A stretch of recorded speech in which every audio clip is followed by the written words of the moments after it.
ॐ सहना भवतु सहनौ भुनक्तु सह वीर्यं करवावहै तेजस्विनावधीतमस्तु मा विद्विषावहै।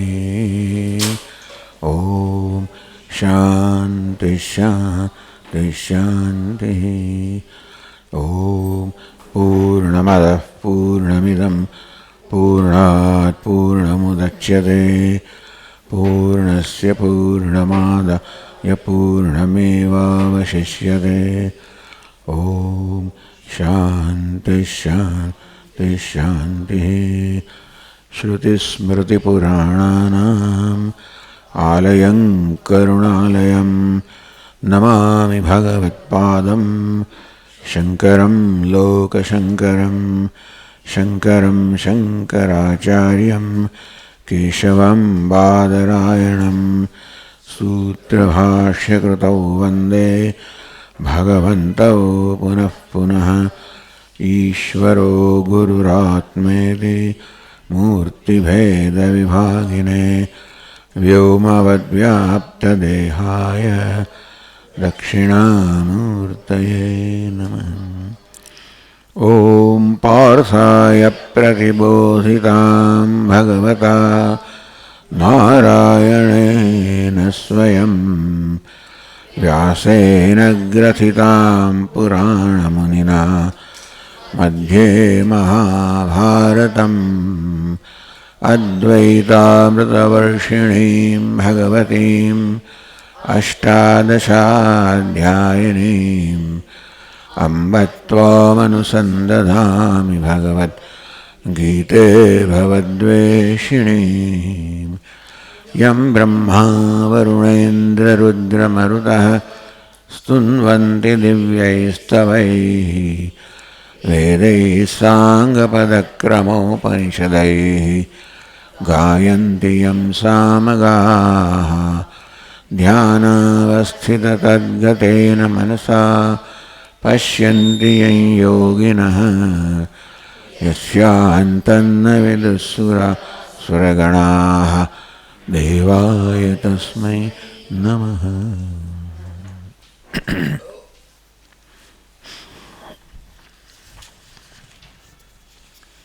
वेदाविनाशिनं नित्यं य एनमजमव्ययम् कथं स पुरुषः पार्थ कं घातयति हन्तिकम्।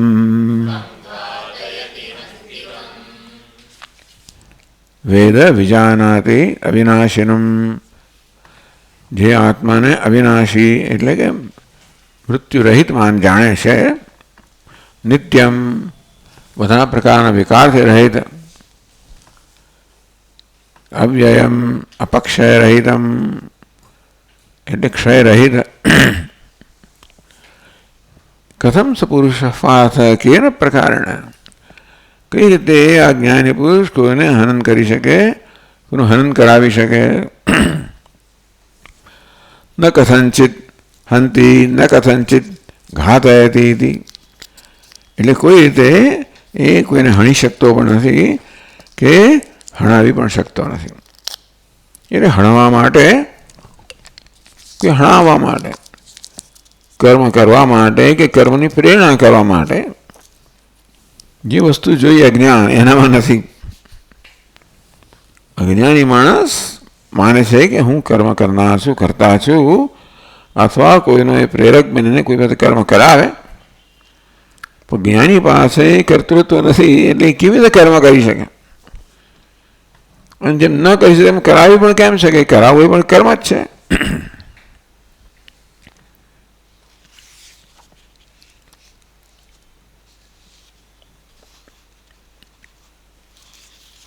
એટલે આ શ્લોકના અંતમાં ભાષ્યકારે કહ્યું, તસ્માદ ગીતાશાસ્ત્રે આત્મજ્ઞાનવતઃ સંન્યાસે એવ અધિકારઃ. કારણ કે આ જ્ઞાની પુરુષ કોઈ કર્મ કરી શકતો નથી, કોઈ કર્મ કરાવી શકતો નથી. તો જે કોઈ કર્મ ન કરતું હોય કે ન કરાવતું હોય એનું નામ સંન્યાસી. એ સંન્યાસ પછી કોઈક વસ્તુના રૂપમાં હોય, આશ્રમના રૂપમાં હોય, તો મુખ્યત્વે તો એ સંન્યાસ જ્ઞાનના રૂપમાં છે. જ્ઞાન લક્ષણ સંન્યાસ છે. એટલે ગીતા શાસ્ત્રે આત્મજ્ઞાન વધ સંન્યાસ એવ અધિકાર. ગીતા શાસ્ત્રમાં સર્વત્ર જ્યાં જ્યાં ભગવાન આત્મજ્ઞાનનું વર્ણન કરે તે સંન્યાસીનું જ વર્ણન છે. એટલે કે આત્મજ્ઞાની સંન્યાસ માટે યોગ્ય છે. બીજી બધી પ્રકારની બીજા બધા પ્રકારની યોગ્યતા ગુમાવી છે કે એમ કહેવાય. ન કર્મણી તે કર્મ કરવામાં એટલે કે ઈરાદાપૂર્વકનું કર્મ કરવામાં. કર્મ કરવું એ બહુ નાની મોટી વસ્તુ નથી, પણ આપણે કર્મ કરીએ ઈરાદાપૂર્વકનું કર્મ કરીએ છીએ, કોઈ પ્રયોજનપૂર્વકનું કર્મ કરીએ છીએ, એને જ કર્મ કહેવાય. માત્ર વાણી કે શરીર કે મનની હલચલને ચેષ્ટાને કર્મ ના કહેવાય. કેવું હોત કહેવાય, પરંતુ એ કર્મની પાસે પ્રયોજન છે એ અગત્યનું છે. એવું પ્રયોજન કોઈ જ્ઞાની પુરુષ માટે રહ્યું નથી. એ દ્રષ્ટિએ કે પ્રયોજન સહિતનું કોઈ કર્મ એ કરતો પણ નથી ને કરાવતો પણ નથી. તો પછી નિષ્પ્રયોજન તો કઈ વસ્તુ હોતી હશે. હા, નિષ્પ્રયોજન કારણ કે કશું મેળવવાનું પણ નથી, કંઈ ગુમાવવાનું પણ નથી. એટલે જેમ વિવેકચૂર્ણ વર્ણન કહે કે જેવી રીતે આ વૃક્ષનું સુકાયેલું પાંદડું જેમ પવનની સાથે જ વિચાર ઝૂલા ખાતું હોય, તેવી રીતે આપણે પ્રારબ્ધના પવન સાથે આ જ્ઞાની પુરુષ પણ જાણે ઝૂલા ખાતો હોય.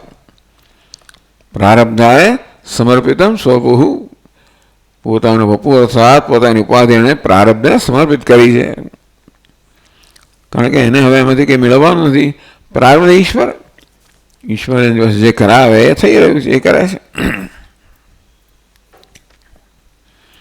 હવે 22મા શ્લોકમાં આગળ કહે છે,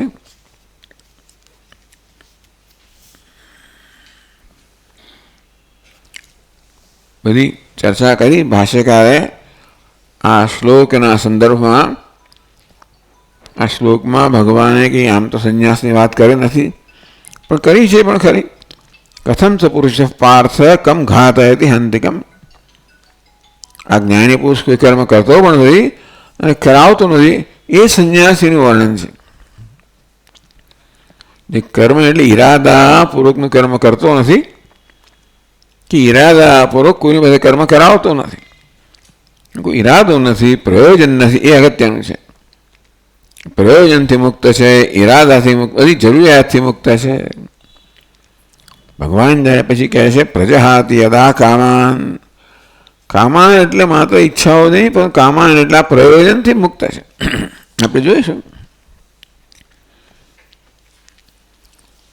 એટલે એ પ્રકારે આ શ્લોક દ્વારા ભાષ્યકારે સિદ્ધ કર્યું કે આ શ્લોકમાં અને અન્યત્ર ભગવદ્ ગીતામાં ભગવાન કહે છે કે જ્ઞાની પુરુષનો અધિકાર સંન્યાસમાં છે. એટલે કે જ્ઞાન લક્ષણ સંન્યાસ, જ્ઞાન જે છે એ જ સંન્યાસનું લક્ષણ છે.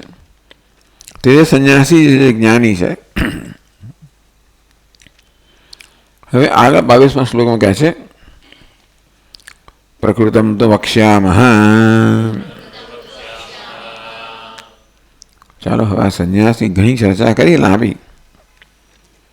હવે આનો જે વિષય છે આત્મના અવિક્રત્વેન કર્મ સંભવે.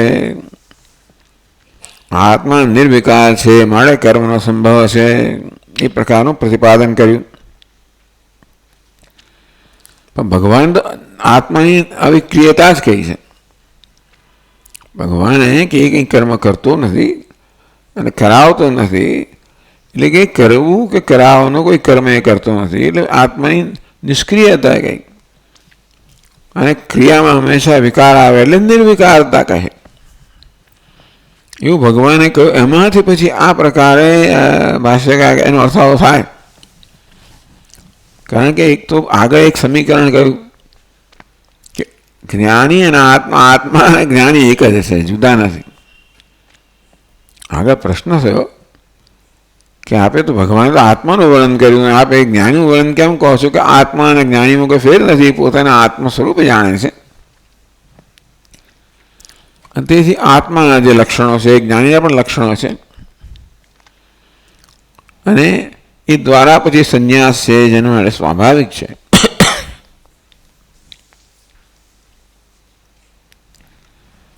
તો એ પ્રકારે સંન્યાસની ચર્ચા કરવાનો પ્રસંગ અથવા તો લાભ એમ કહો કે ભાષ્યકારે લીધો. આ પ્રસંગનો ઉપયોગ આ શ્લોકનો દ્વારા ભાષ્યકારે કહ્યું કે આ રીતે ભગવાન ભગવદ્ ગીતામાં આ શ્લોકમાં અને અન્યત્ર પણ સંન્યાસનો જ ઉપદેશ કરે છે.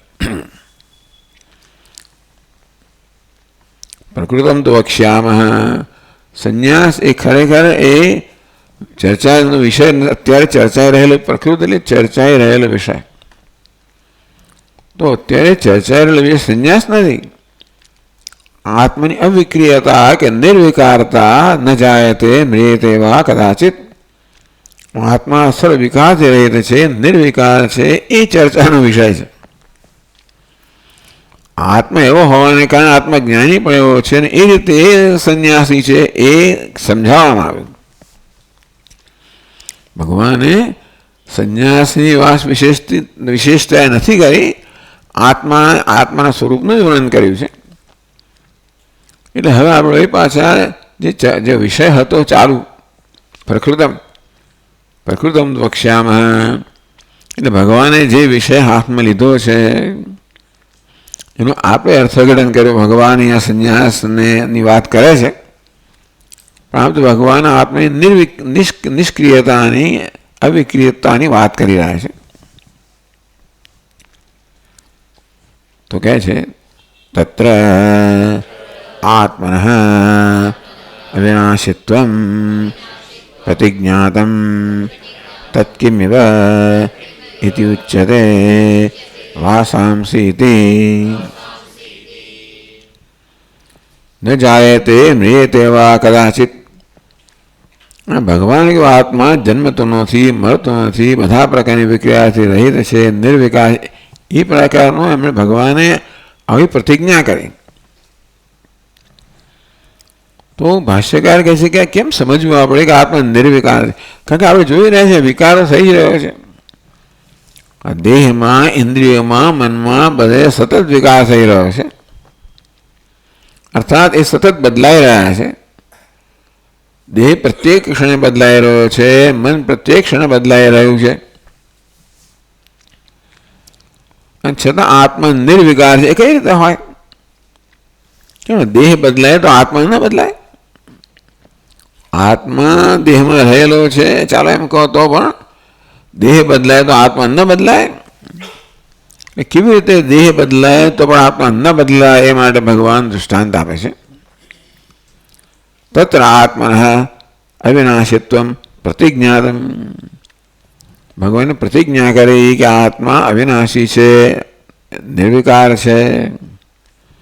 તત્કિમિવ, એમણે દૃષ્ટાંત આપે છે. કઈ રીતે એ છે? તો એ દૃષ્ટાંત આપે છે પછીના શ્લોકમાં. વાસાંસि જીર્ણાનિ યથા વિહાય નવાનિ ગૃહ્ણાતિ નરોપરાણિ તથા શરીરાણિ વિહાય જીર્ણાનિ અન્યાનિ સંયાતિ નવાનિ દેહિ.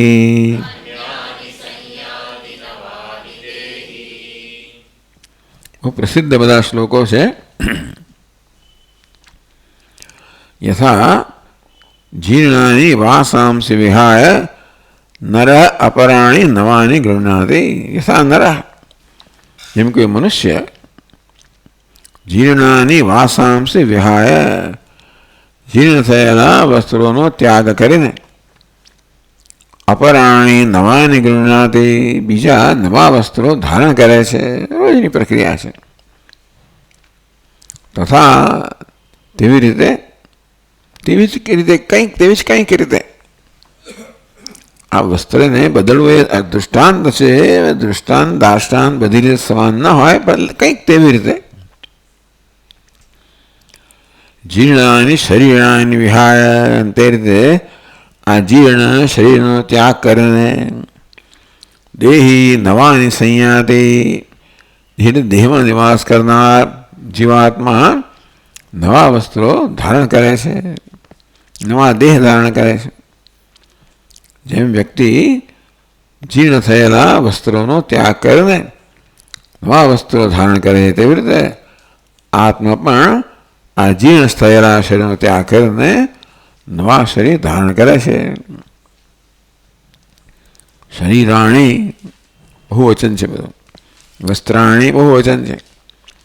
આ પ્રક્રિયા ચાલ્યા જ કરે છે. વસ્તુ એક દિવસ તો નવો એક જ વસ્ત્ર હોય, પણ આ તો રોજની પ્રક્રિયા છે. જૂના વસ્ત્રો કાઢી નાખવા, નવા વસ્ત્રો ધારણ કરવા, તેમ જીર્ણ થયેલા શરીરનો ત્યાગ કરવો, નવા શરીર ધારણ કરવું, આ પ્રક્રિયા ચાલ્યા જ કરતી હોય છે.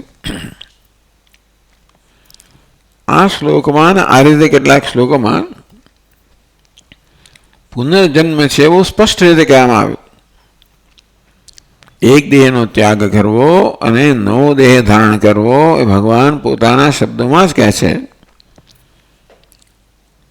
આમ તો આગળ કહ્યું પણ ખરું કે દેહિનોસ્મિન યથા દેહે કૌમારમ યૌવનમ જરા તથા દેહાંતર પ્રાપ્તિ. જેમ આ દેહની અંદર જ આ અવસ્થા હોય છે, બાળપણ જાય અને યુવાની આવે, યુવાની જાય અને ઘડપણ આવે, તો આત્મા જેવી રીતે બાળપણનું શરીર છોડીને યુવાનનું શરીર ધારણ કરે છે, એ છોડીને વૃદ્ધનું શરીર ધારણ કરે છે, તે જ રીતે આ શરીર છોડીને નવું શરીર ધારણ કરે છે. એ શ્લોકની અંદર ભગવાને પુનર્જન્મની બહુ સ્પષ્ટ વાત કરી છે, અને આ શ્લોકમાં પણ સ્પષ્ટ વાત કરે છે. કઠોપનિષદમાં કહેવામાં આવ્યું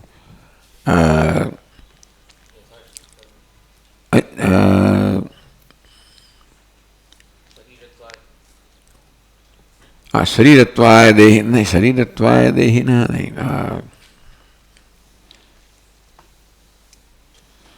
બધાની સ્મૃતિ બધી મારી જેમ જ થઈ ગઈ લાગે છે.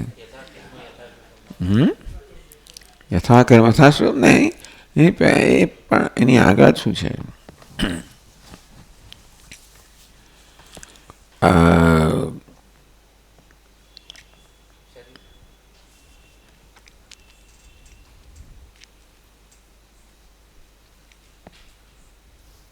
યાદ આવશે. એવું નહીં,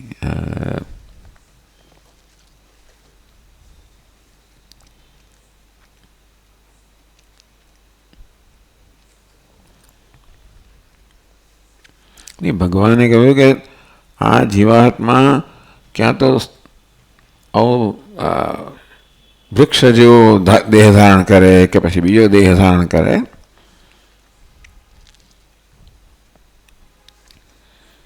ચાલો હવે તમને કહીશું. એટલે મારે રૂમમાં આ બધો વિચાર કરવો જોઈએ. તમને પ્રશ્ન પૂછવાના બદલે ઉત્તર લઈને જ આવવું જોઈએ. એવું થયું ને? બરાબર છે. બસ તો ભગવાન એટલે ભાષ્ય કહે છે હવે, વાસાંસી વસ્ત્રાણી જીર્ણાની દુર્બલતાં ગતાની યથા લોકે વિહાય પરિત્યજ્ય નવાની અભિનવાની ગૃહ્ણાતિ ઉપાદત્તે નરઃ પુરુષઃ અપર્ણાની અન્યાની તથા તદ્વદેવ શરીરાણિ વિહાય જીર્ણાની અન્યાની સંયાતિ સંગચ્છતિ નવાની દેહી આત્મા પુરુષવત અવિક્રિય એવ ઇત્યર્થઃ.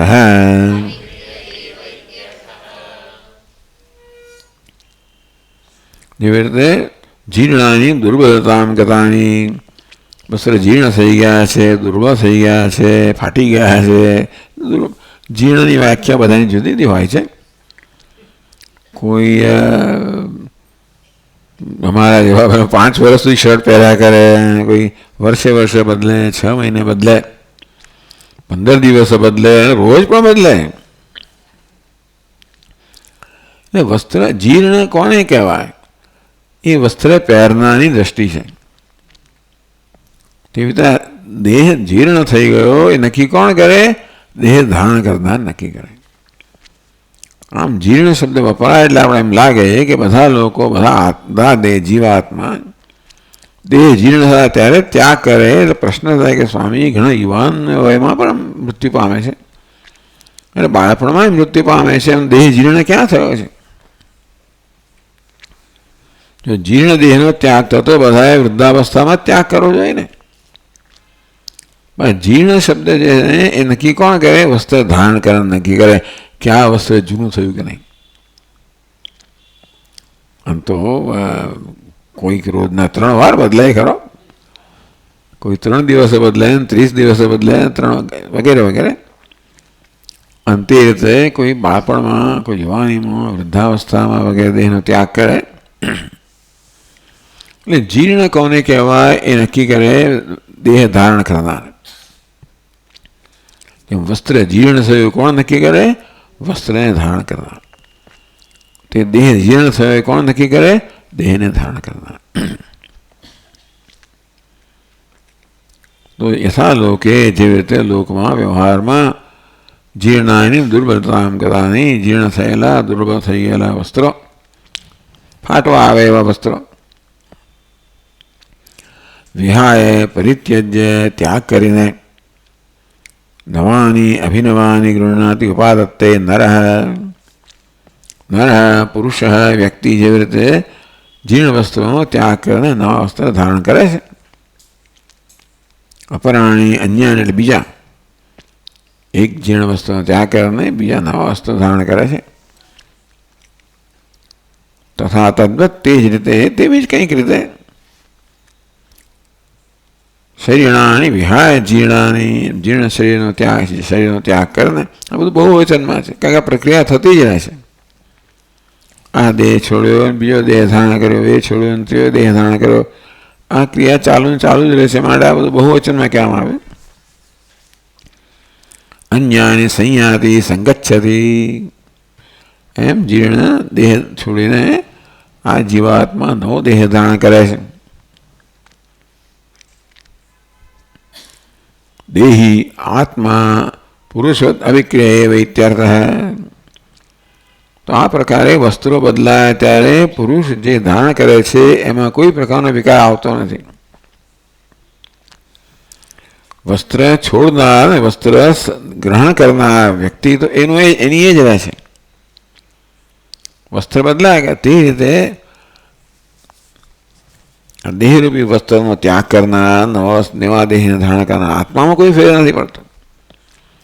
પુરુષવત અવિક્રિય એવા, જેમ પુરુષ કે વ્યક્તિ હોય, મનુષ્ય હોય, વસ્ત્રો વિકાર પામે, પરંતુ વસ્ત્ર ધારણ કરનાર પુરુષમાં કે વ્યક્તિમાં કોઈ ફેર નથી પડતો.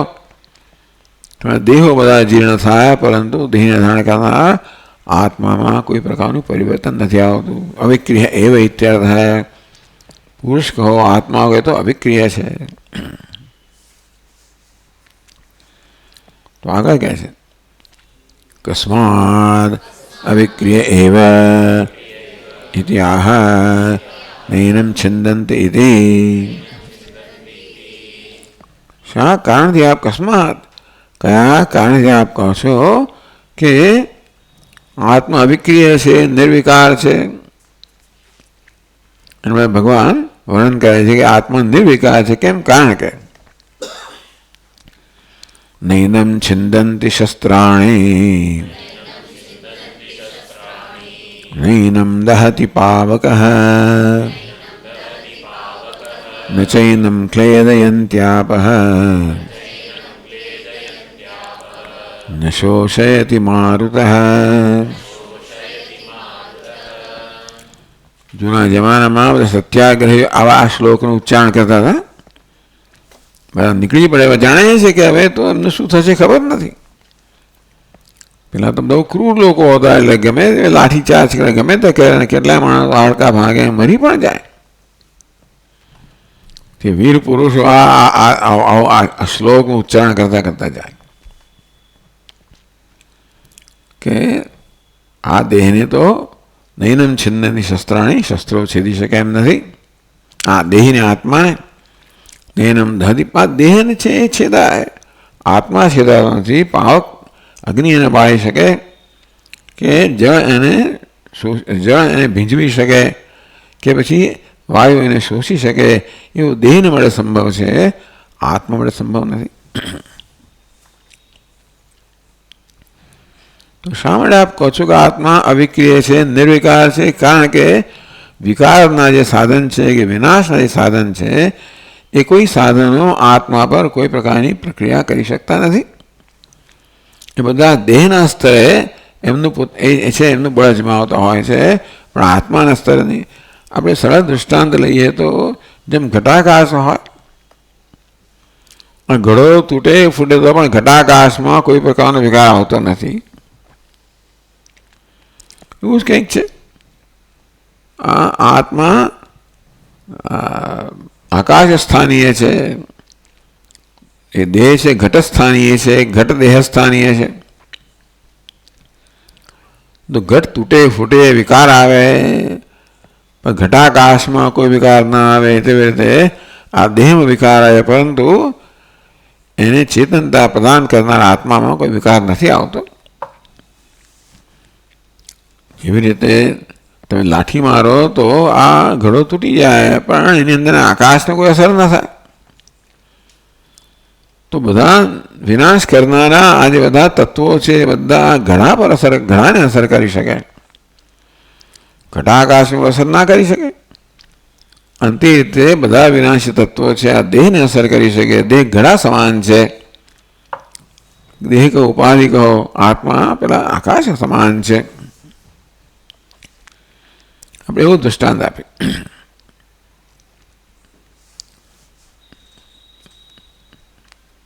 એનમ પ્રકૃતમ દેહિનમ ન છિંદંતિ શસ્ત્રાણી નિરવયવત્વાદ ન અવયભાગમ કુર્વન્તિ શસ્ત્રાણી અસ્યાદીની. એનમ એટલે આ એટલે પ્રકૃતમ આત્માનમ દેહિનમ.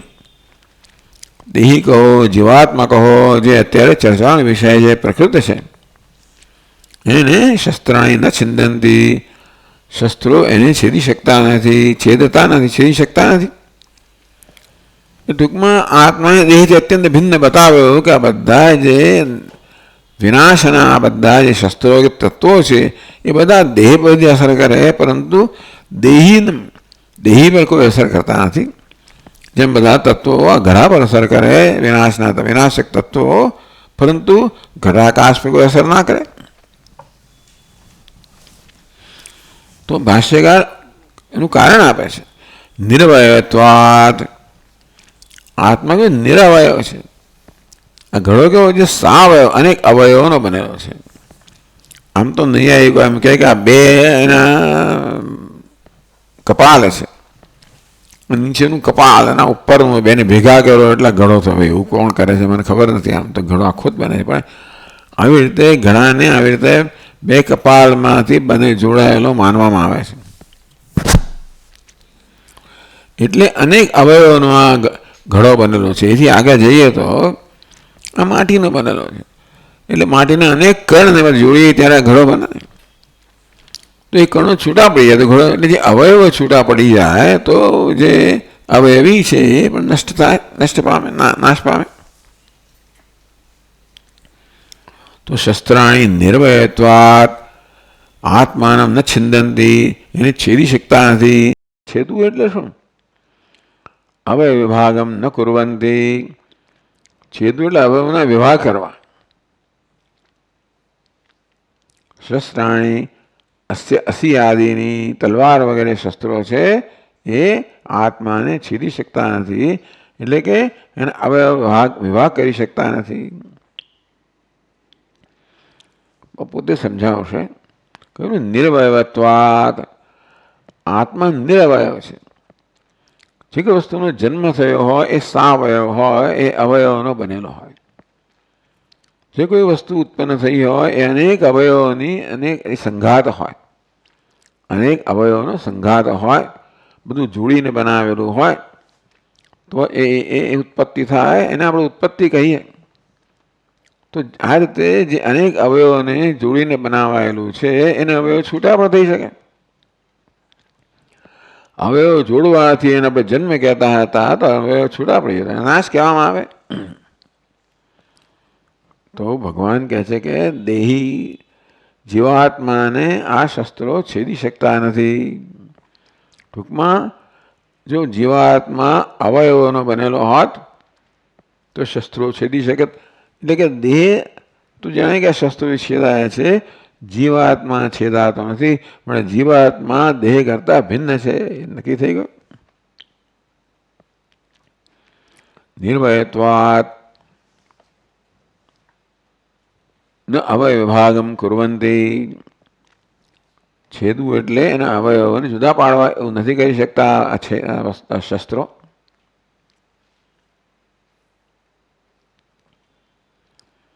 તથા નયનમ દહતિ પાવકઃ અગ્નિ અપી ન ભસ્મીકરોતિ.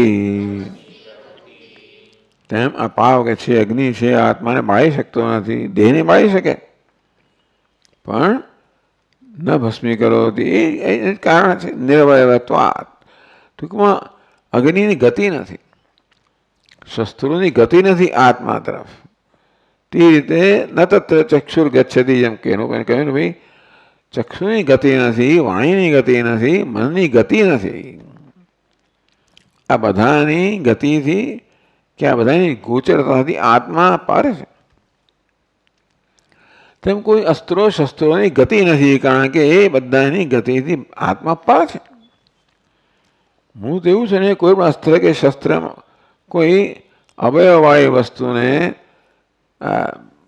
એને છેદી શકે, બાળી શકે, ભસ્મીભૂત કરી શકે, જેમ કહે છે તેમ. એ ન હોવાને કારણે નૈનમ દહતિ પાવક અગ્નિરપી ન ભસ્મીકરોતિ. અગ્નિ પણ આત્માને ભસ્મ કરી બાળી શકતો નથી. બાળવું એટલે ભસ્મ કરવું, ભસ્મીકરણ. ચૈનમ ક્લેદયંત્યાપઃ અપામ હિ સાવયવસ્ય વસ્તુનઃ આદિભાવકરણેન અવયવિશ્લેષાપાદને સામર્થ્યમ તત નિરવયવે આત્મને સંભવતે. ન ક્લેદયંતિ આપઃ, જળ એને ભીંજવી શકતું નથી. આ જળ બધા તત્વો વાસ્તવમાં ઘાતક તત્વો છે, નાશક તત્વો છે. નાશક તત્વો છે. અગ્નિ પણ નાશક છે, જળ પણ નાશક છે. કેવી રીતે? તો અવયવ વિભાગમ, અગ્નિ જળ શું કરે છે? ધીમે ધીમે અવયવોને છૂટા પાડી દે. જે કોઈ વસ્તુ હોય અવયવોની બનેલી હોય, જળમાં લાંબો સમય અવયવ ધીમે ધીમે ધીમે છૂટા પડી જાય. શું કે જે કાંઈ વસ્તુ આ અવયવને જોડનારી હોય ધીમે ધીમે ઓળી જાય પાણીમાં, એટલે છૂટું થઈ જાય.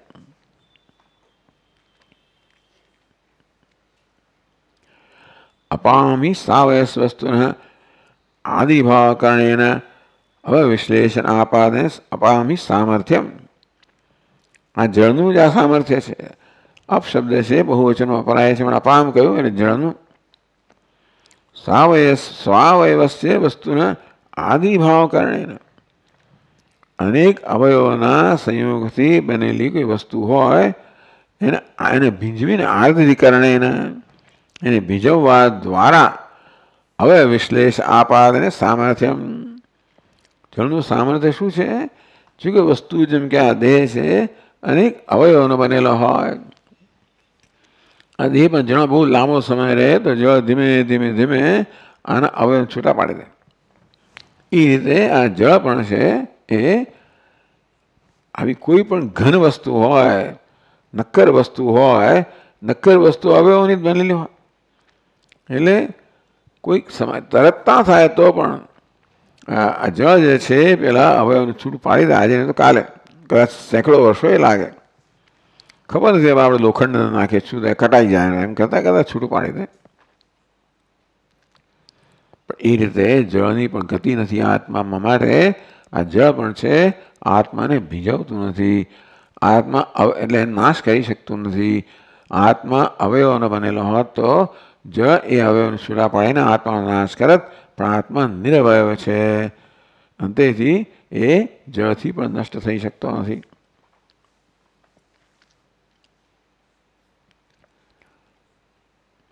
તથા સ્નેહવદ્દ્રવ્યમ સ્નેહશોષણેન નાશયતિ વાયુ એનમ સ્વાત્માનમ ન શોષયતિ મારુતોપી. તથા તેવી રીતે વાયુ પણ નાશ કરનારો છે. કેવી રીતે? સ્નેહ શોષણેન.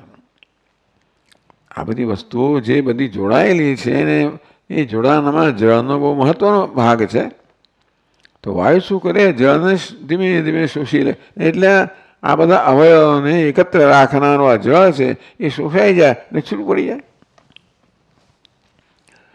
જળ પણ ભીંજવીને અવયવને છૂટા પાડી દે અને વાયુ પેલા જળને શોષીને અવયવને છૂટા પાડી દે. અગ્નિ અવયવને બાળીને ભસ્મીભૂત કરી નાખે. જળ ભીંજવીને બધા અવયવ છૂટા પાડી દે. વાયુ જળને શોષીને છૂટા પાડી દે. અને શસ્ત્ર એટલે પૃથ્વી. પૃથ્વી એનો ઘાત કરે, એને ટુકડા કરીને છૂટો પાડી દે. શસ્ત્ર ટુકડા કરી દે એમ કરે, વસ્તુનો નાશ કરે. અગ્નિ એ ભસ્મીભૂત કરે એમ કરે નાશ કરે. જળ જે છે એ બધા અવયવ છૂટા પાડીને નાશ કરે. અને વાયુ અવયવોને જોડનાર જે જળ છે એ શોષીને અવયવને જુદા પાડી દે. આદિભાગ અવયવ વિશ્લેષ આપાદને સામર્થ્યમ નહીં જપામ. હા, તથા સ્નેહવદ્દ્રવ્યમ સ્નેહ શોષણે નાશયતિ વાયુ. તો જે કોઈ દ્રવ્ય હોય એ સ્નેહ હોય એટલે ચિકાસ ધરાવનારું હોય, જળ ધરાવનારું હોય, એ શોષીને વાયુનો નાશ કરે છે. એમ સ્વાત્માનમ ન શોષયતિ મારુતોપી. અને એ રીતે વાયુ પણ આત્માનું શોષણ કરી શકતો નથી. એટલે બધા તત્વો આવી ગયા. શસ્ત્રાણી એટલે પૃથ્વી તત્વ, પાવક એટલે અગ્નિ તત્વ, આપણે જળ તત્વ અને માનવ વાયુ તત્વ. આકાશ એક નાશ નથી કરતો. આકાશ બધાને અવકાશ આપે છે. એટલે આકાશ કોઈ નાશ કરતો નથી. આપણે જાણીએ ત્યાં સુધી. હવે તો વૈજ્ઞાનિકો વધારે જાણતા હોય, પણ બાકીના બધા તત્વો કેવા છે? બધા નાશક તત્વો છે. એકબીજાનો નાશ કરે ને અન્યનો પણ નાશ કરે.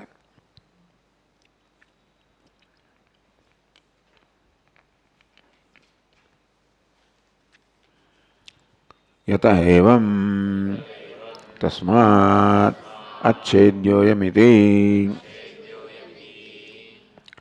આવું હોવાને કારણે શું કે શસ્ત્રોને છેદી શકતા નથી, અગ્નિ બાળી શકતો નથી, જળ એને ભીંજવી શકતું નથી અને વાયુ એને શોષી શકતું નથી.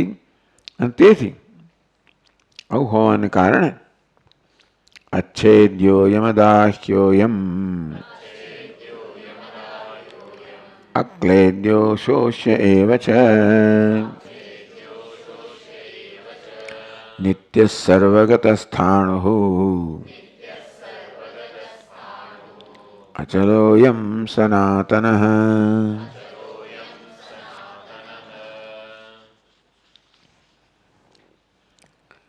એટલે આગળના શ્લોકને કારણ કહે છે. એવું હોવાને કારણે, કારણ કે શસ્ત્રો આત્માને છેદી શકતા નથી. પણ આત્મા કેવો છે? અચ્છેદ્ય છે. અગ્નિ બાળી શકતો નથી, પણ આત્મા અદાહ્ય છે. જળ એને ભીંજવી શકતો નથી, અક્લેદ્ય છે. વાયુ એને શોષી શકતો નથી, માટે અશોષ્ય. આ પ્રકારે અચ્છેદ્યો દાયમ અક્લેદ્યો અશોષ્યેવ છે. એટલે આગળના શ્લોકમાં કહ્યું એ જ અહીં કહેવામાં આવ્યું, પણ કારણ કે જળ એને ભીંજવી શકતું નથી માટે અક્લેદ્ય છે. કારણ કે અગ્નિને વાળી શકતો નથી માટે અદાહ્ય છે. શસ્ત્રો છેદી શકતા પણ અચ્છેદ્ય છે. આગળના શ્લોકને કારણ રૂપે કહેવામાં આવ્યું, જેથી 24મો શ્લોક છે એનું કારણ શું છે? 23ની અંદર જે કારણો કહેવામાં આવ્યા છે. યસ્માદ અન્યોન્યનાશ હેતુની ભૂતાની એનમાત્માનમ નાશયિતુમ ન ઉત્સહન્તે તસ્માદ નિત્યઃ નિત્યત્વાદ સર્વગતઃ સર્વગતત્વાદ સ્થાણુઃ સ્થાણુઃ ઇવ સ્થિરઃ ઇત્યેતદ.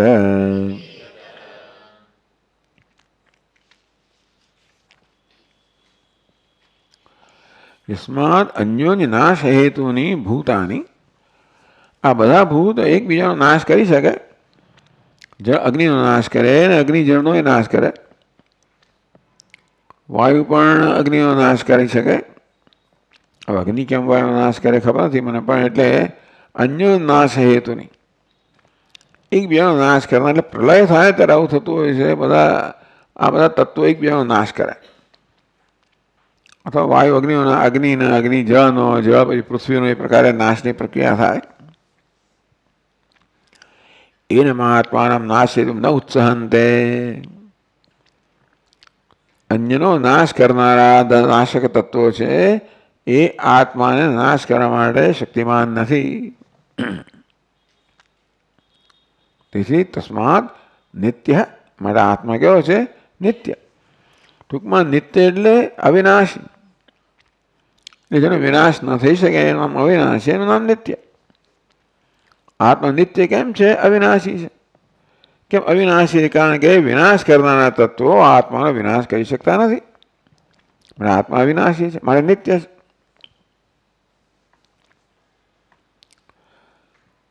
નિત્યત્વાત સર્વગત, નિત્ય હોવાને સર્વગત સર્વત્ર ગચ્છતી, બધા સર્વવ્યાપ્ત છે. આત્મા કેવો છે? સર્વવ્યાપ્ત છે. સર્વગત, બધે ગયેલો છે એટલે બધે વ્યાપ્ત છે. એ તમારે વિચારવું પડે. નિત્યત્વાત સર્વગત, આત્મા નિત્ય છે માટે સર્વવ્યાપી છે. સર્વવ્યાપી છે માટે નિત્ય છે. જો સર્વવ્યાપી હોય તમે કંઈક એનો કોઈ આકાર, એ નિરાકાર જ હોય. જે સર્વવ્યાપી હોય એને એ કેમ નિરાકાર હોય? કે જે આકારવાળી વસ્તુ હોય એ હંમેશા મર્યાદિત હોય, સીમિત હોય.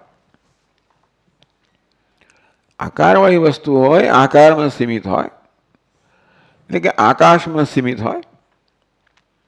જ્યારે નિરાકાર વસ્તુ છે એ આકાશમાં સીમિત નથી, એમ હોવાને કારણે એનો કોઈ નાશ ન કરી શકે. અવયવ છૂટા પાડી શકે, અવયવની બનેલી. પણ નિરવયવત્વાત, એક તો વ્યાપક છે માટે નિરવયવ છે.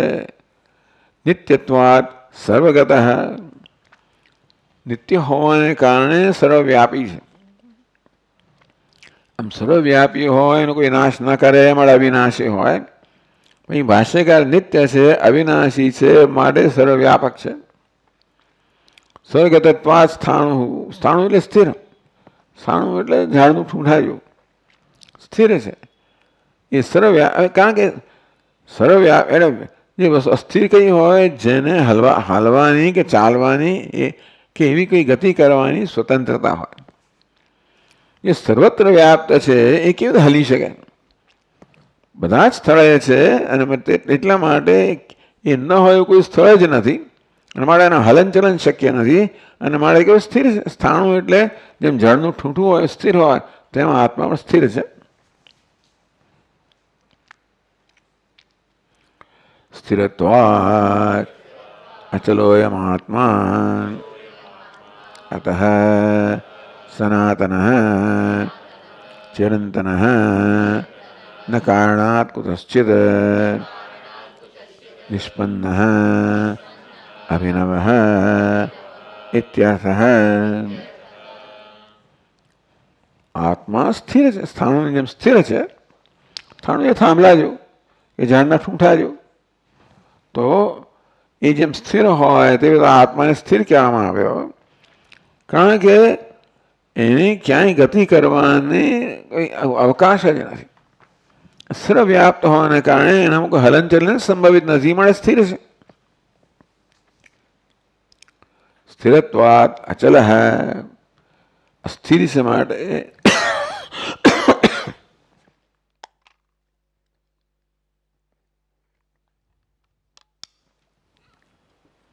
એનામાં ચલન નથી.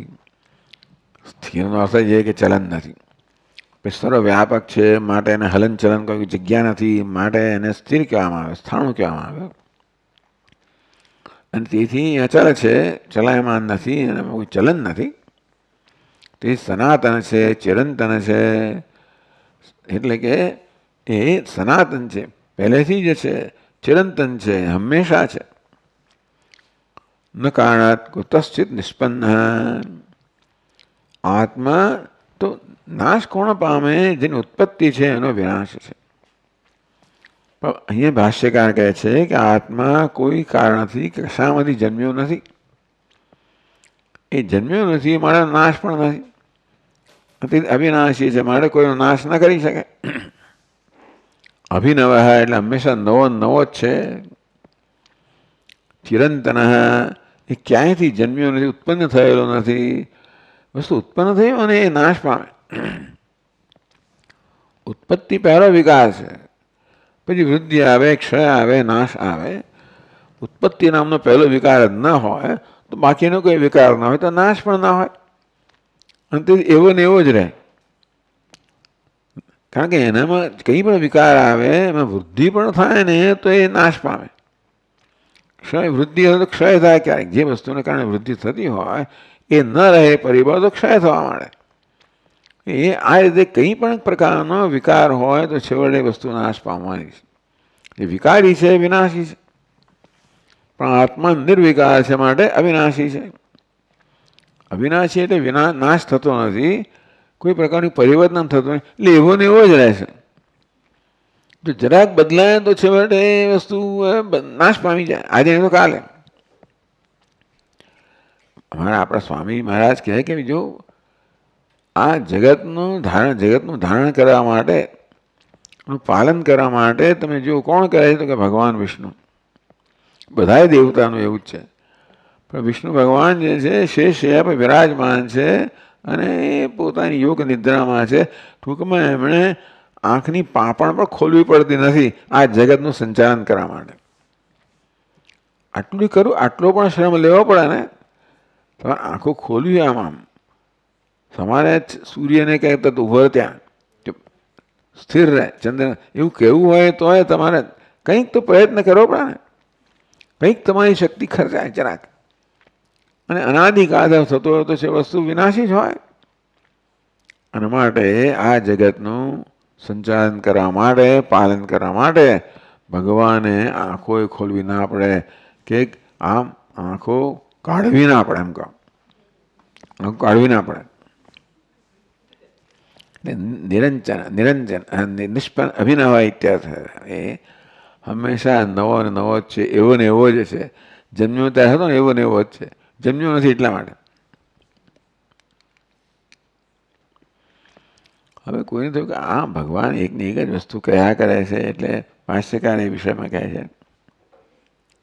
નહીં તેષામ શ્લોકાનામ પૌનરુક્ત્યમ ચોદનીયમ. ટૂંકમાં આ બધા શ્લોકોમાં ભગવાન એકની એક જ વાત કયા કરે છે. હકીકત છે. ન જાય તે મ્રિયતે વા કદાચિત નૈવ છંદી શસ્ત્રાણી નિત્ય સર્વ. એકની એક વસ્તુ ભગવાન કહે આત્મા અવિકાર નિર્વિકાર છે, અવિનાશી છે. એ જ કયા કરે છે ને એ શબ્દમાં કે જુદા શબ્દમાં. એટલે પંડિત હોય તો કે ભગવાન નવું કંઈક કહેતા તો છે નહીં, અને પુનરુક્તિ દોષ કહેવાય. એકની એક વસ્તુમાં ક્યારે કોઈ બીજું કંઈ વધારે કહેવાનું ના હોય ત્યારે તો ઘણી વાર કંઈ કહેવાનું ના હોય તો પણ કહીનું એ જ કયા કરો. એકની એક વસ્તુ કહો એટલે આ વ્યક્તિને આગળ આવડતું નથી, બીજું આવડતું નથી. ભગવાને એકની એક વસ્તુ કહી રહ્યા છે નથી કે ભગવાને આવડતું નથી, એટલે પુનરુક્તિનો દોષ છે. તો ભાષ્યકાર છે નહીં નહીં એ તેષામ શ્લોકાનામ પૌનરુક્તિમ ચોદનીયમ. આ બધા શ્લોકમાં ભગવાન પુનરુક્તિ કરે છે, એકની એક જ વાત કરે છે, એ પ્રકારની શંકા ન કરવી જોઈએ.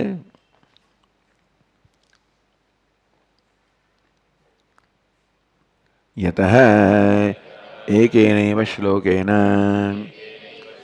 આત્મનઃ નિત્યત્વમ અવિક્રિયત્વમ ચ ઉક્તમ ન જાયતે મ્રિયતે વા ઇત્યાદિના. એકથી વધારે શ્લોકોમાં કહેવામાં કે આત્મા નિત્ય છે, નિર્વિકાર છે, અવિક્રિય છે. એક જ શ્લોકમાં ભગવાન કહી દીધું ન જાયતે મ્રિયતે વા કદાચિત તથા આત્મા કોઈ પ્રકારના વિકારના અધીન નથી, એટલે ષડભાવ વિકારથી રહિત છે, એ એક શ્લોકમાં કહી દીધું.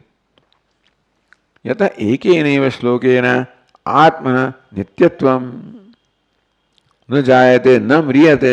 એટલે આત્મા કેવો છે તો કે અવિનાશી છે, એટલે કે નિત્ય છે. અવિક્રિયત્વમ બધા પ્રકારના વિકારનો ભગવાને પોતાના શબ્દોમાં નિષેધ કર્યો. એટલે અવિક્રિય છે, જન્મ નથી, મૃત્યુ નથી, વૃદ્ધિ નથી, ક્ષય નથી. ન જાયતે મ્રિયતે વા ઇત્યાદિના. એક જ શ્લોકમાં ભગવાને કહ્યું કે આત્મા નિત્ય છે અને નિર્વિકાર છે, એ શ્લોકમાં કહેવામાં આવ્યું છે. એટલે એક જ શ્લોકમાં જે કહેવાય ગયું એને પણ આ બધા આટલા બધા શ્લોકો એની જ વસ્તુ કયા કરે છે ને.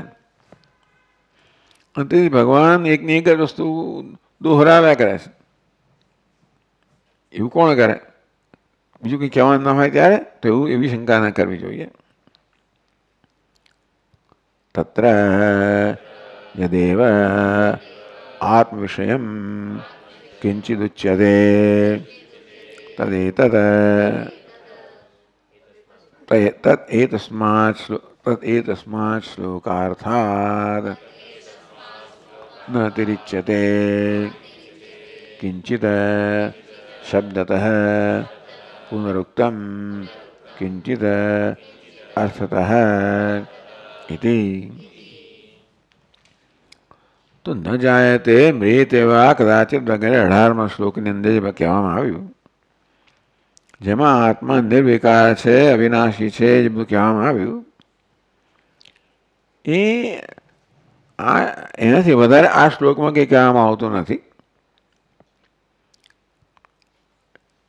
કિંચિત એટલે ભગવાન જે કહી રહ્યા છે કોઈ ક્યાંક ક્યાંક એના એ શબ્દો વાપરી રહ્યા છે, નિત્ય, સર્વગતા, કદાચ અથવા ક્યાં તો અર્થનું પુનરુક્તિ છે, ક્યાં ભગવાનની શબ્દ એના એ શબ્દો વાપરતા હોય અથવા એના અર્થવાળા શબ્દોનો પ્રયોગ કરતા હોય. અને તેથી કિંચિત શબ્દતઃ કિંચિત અર્થતઃ, ક્યાંક તો એકના એક શબ્દો કે પછી જે અર્થ એક થતા હોય એવા શબ્દોનો પ્રયોગ ભગવાને કર્યો છે. અને છતાંય પણ ભગવાન આ પુનરુક્તિનો દોષ આ ભગવાનના વચનમાં નથી. કેમ નથી તો કહે છે દુર્બોધત્વાत् આત્મવસ્તુનઃ પુનઃ પુનઃ પ્રસંગમ આપાદ્ય શબ્દાંતરેણ તદેવ વસ્તુ નિરૂપયતિ ભગવાન વાસુદેવઃ. દુર્બોધત્વાत् આત્મવસ્તુનઃ, આત્મવસ્તુ કહો, આત્મતત્વ કહો, આત્મવસ્તુ આત્મતત્વ દુર્બોધત્વાत्, ટૂંકમાં એને જાણવી અત્યંત કઠિન છે. આત્મા હું સૂક્ષ્માદિ સૂક્ષ્મ છે અને તેથી જાણવું અત્યંત કઠિન છે. કારણ કે આત્માને જાણવા માટે આપણા મનને બધા અનાત્માથી મુક્ત કરવું પડે. તેથી મન અત્યંત અંતર્મુખ બને બધા પ્રકારની બહિર્મુક્તાથી મુક્ત બને, બધા પ્રકારના અનાત્માના ખ્યાલથી મુક્ત બને, ત્યારે જ આત્મતત્વને જાણી શકાય. એ અત્યંત કઠિન છે. એટલે દુર્બોધત્વાત આત્મવસ્તુને અરે બુદ્ધિથી પણ સમજવું બહુ કઠિન છે.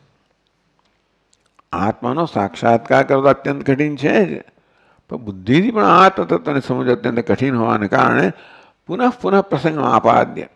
એટલે વારંવાર ભગવાન પ્રસંગ છે ને એ ઊભો કરે છે અને શબ્દાંતરેણ તદે વસ્તુ નિરૂપયતી. જુદા જુદા શબ્દોમાં એક જ વસ્તુનું નિરૂપણ કરે છે. કોણ? ભગવાન વાસુદેવ. આ કોઈ અન્ય નથી. આ ભગવાન વાસુદેવ સ્વયં કહી રહ્યા છે. તારા મહારાજ એવું કહેતો હોય એમ કે આમાં કંઈ સમજ પડતી નથી, આવડતું નથી લાગતું, પણ એમને માટે એવું ના કહેવાય. ભગવાન સર્વજ્ઞ છે ને, બધું જ જાણે છે, કશું જ ન જાણતા એવું છે જ નહીં. એવા સર્વજ્ઞ ભગવાનને જે કહેવું હોય કહી શક્યા હોત, અનેક પ્રકારના શબ્દોનો વિલાસ કરી શક્યા હોત, ઘણું પાંડિત્ય દર્શાવી શક્યા હોત. કારણ કે જે ક્યાંય પાંડિત્ય એમનામાંથી આવે છે ને, એટલા માટે બધું કહે છે બુદ્ધિર્બુદ્ધિમતામસ્મી તેજસ તેજસ્વિતામહમ. હું બુદ્ધિમાનની બુદ્ધિ છું, તેજ છું, વગેરે વગેરે. એટલે જે કોઈ મનુષ્ય બુદ્ધિમાન હોય આ બધું કર, એ બધાની વાસ્તવમાં પ્રેરક તત્વ ભગવાન જ છે. એટલે સર્વજ્ઞ હોવાને કારણે એવું કશું જ નથી જે ન જાણતા હોય. એટલું જ નહીં, પરંતુ વસ્તુને ભિન્ન ભિન્ન નિરૂપણ કરવાની બધી ક્ષમતા ભગવાન ધરાવે છે. એટલે એ પુનરુક્તિ નથી એવું પણ આપણને જણાવી શકે, એ પ્રકારની પણ એ નિરૂપણ કરી શકે. પણ આ તો વારંવાર વળી પ્રસંગ ઊભો કરીને ભગવાન બીજા એક અથવા બીજા શબ્દોમાં એનું તત્વ આપણને કહે છે. કારણ કે આત્મતત્વ સમજવું અત્યંત કઠિન છે, કારણ અત્યંત સૂક્ષ્મ છે. શબ્દાંત તદેવ વસ્તુ નિરૂપયતી ભગવાન વાસુદેવ. ભગવાન શ્રી કૃષ્ણ, ભગવાન વાસુદેવ એ જ તત્વનું વારંવાર નિરૂપણ કરે છે, પ્રસંગ ઊભો કરીને. કથનનું નામ સંસારિણામ અવ્યક્તમ તત્વમ બુદ્ધિગોચરતામ આપન્નમ.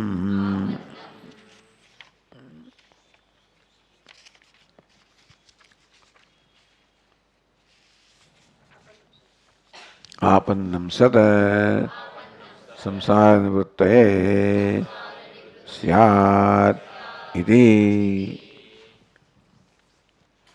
કથનનું નામ કઈ રીતે? ભગવાન વાસુદેવ જુદા શબ્દમાં એકનો એ જ વાત ફરી ફરીને કહે છે. કથનનું નામ કઈ રીતે આ સંસારી લોકોને અત્યંત સૂક્ષ્મ આત્મતત્વ છે એની બુદ્ધિને ગોચર બને, અર્થાત બુદ્ધિની સમજનો વિષય બને, એ કઈ રીતે થાય? એટલા માટે ભગવાન એકને એક વસ્તુઓ જુદા જુદા શબ્દોમાં કહી રહ્યા છે. શેને માટે? સંસાર નિવૃત્ત. ભગવાન ઈચ્છે છે કે અર્જુન એટલે બધા જે શ્રોતાઓ છે કે બધા મનુષ્યો છે એ બધા સંસારની નિવૃત્તિ થાય. આ બધા પ્રવચનની પાછળનું એક જ પ્રયોજન છે કે શ્રોતા જે છે એ શોકથી મોહથી નિવૃત્ત થાય. આ શોક અને મોહ જે ભ્રમમાંથી જન્મેલા છે, અજ્ઞાનથી જન્મેલા છે, અને માટે જ્ઞાનથી કેમ દૂર કરીને મનુષ્યને દુઃખથી શોકથી મોહથી મુક્ત કરવો. બસ એ જ ભગવાનનું બીજું કોઈ પ્રયોજન જ નથી. એમાં કોઈ પાંડિત્ય બતાવવાનું નથી, કોઈ પોતાની બીજી કુશળતા બતાવવાની નથી. એમાં પાંડિત્ય માટે કોઈ કુશળતાના કશાયના પ્રદર્શન માટે આ વસ્તુ નથી. એટલે ભગવાન કે પંડિતની જેમ કંઈ લાંબુ ચોડું બધું કરતા હોય એક શબ્દ એવું કંઈ ભગવાન કરતા નથી. કારણ કે એમાં લોકો ગૂંચવાઈ જાય ને આડે રસ્તે ચડી જાય ને બોલનારે ઘણી વાર ચડી જતા હોય છે. ક્યારેક વક્તાઓ પણ ખરેખર ભાઈ આપણે ક્યાં હતા ભાઈ, શું ક્યાંથી શરૂ કર્યું, ક્યાં જતા રહ્યા. એટલે એવી બધી લક્ઝરી એ બધી વસ્તુ ભગવાનને પાલવે નહીં. અને એટલા માટે એમનું એક જ પ્રયોજન છે, કેવી રીતે શ્રોતા જે છે એ સંસારમાંથી મુક્ત બને, શોક મોહથી મુક્ત કરે, એના જીવનનું કલ્યાણ થાય. એક જ પ્રયોજન છે. માટે ભગવાન એકને એક વસ્તુ પ્રસંગ ઊભો કરીને જરૂર પડે એકને એક વસ્તુને જુદા શબ્દોમાં કહે છે, થી ત્યાં સૂક્ષ્મ તત્વ છે એ શ્રોતાની બુદ્ધિનો વિષય બને. ઓમ ઓમ પૂર્ણમદઃ પૂર્ણમિદં પૂર્ણાત પૂર્ણમુદચ્યતે પૂર્ણસ્ય પૂર્ણમાદાય પૂર્ણમેવાવશિષ્યતે. ઓમ શાંતિ શાંતિ શાંતિ. શંકરં શંકરાચાર્યં કેશવં બાદરાયણં सूत्रभाष्यकृतौ वन्दे भगवन्तौ पुनः पुनः. ईश्वरो गुरुरात्मेति मूर्तिभेदविभागिने व्योमवद्व्याप्तदेहाय दक्षिणामूर्तये नमः. ॐ शान्ति शान्ति शान्तिः. हरि ओम. श्री गुरुभ्यो नमः. हरि ओम.